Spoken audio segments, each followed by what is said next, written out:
What's up mga kapasbay? Na ako explain karon sa inyo ang about sa kuan.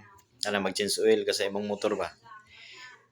Kay ang itabo karon sa akong motor, halos trade and trade niya sa iyang drain sa oil baka sa ilom gani kanang 17. Anang mag-change oil gani mo pabugnawa sa ninyo bago gamit inyong motor pabugnawa sa daan ang makina. Bisan di gyud totally nga bugnaw gyud. Basta di lagi kay siya nga init kay may posibilidad man gud siya nga malustrit kay metal to alloy. So mas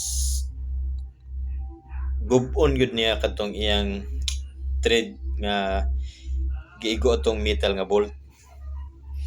So mao nang tabo karon sa akong XRM. Katong na mga XRM, katong mga bago pang XRM. So karon pa lang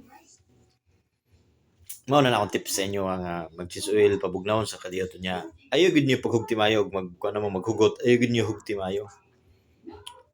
Kay mao ni na akong na tuan karon. Mao ni natabo sa ako karong motor.